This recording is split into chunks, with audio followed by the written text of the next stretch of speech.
भरपूर कमावणंही श्रीमंत झाल्यासारखं वाटत नाहीये. चला जाणून घेऊया असं का होतं. विचार करा, वर्षाला तब्बल 30 लाख रुपयांचा पगार.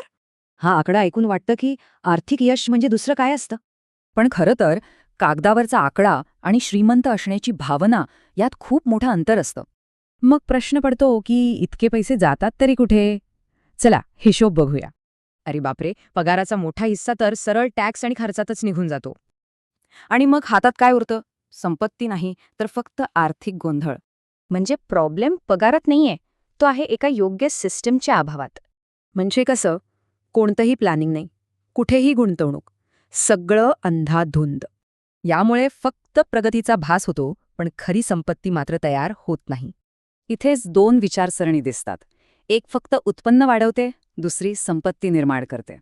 यावर उपाय एकच, हा रँडम दृष्टिकोन सोडून एक पक्की, स्ट्रक्चर्ड पद्धत वापरायची. यात टॅक्स प्लॅनिंग, ध्येयावर आधारित गुंतवणूक आणि योग्य ॲसेट ॲलोकेशन सगळं एकमेकांशी जोडलेलं असतं. कारण खरं सांगायचं तर निव्वळ उत्पन्न नाही, तर एक चांगली स्ट्रॅटेजी संपत्ती निर्माण करते. तर मग आता येतो सगळ्यात महत्त्वाचा प्रश्न. तुमचा पैसा फक्त येतोय आणि जातोय की खरंच तुमची संपत्ती वाढवतोय?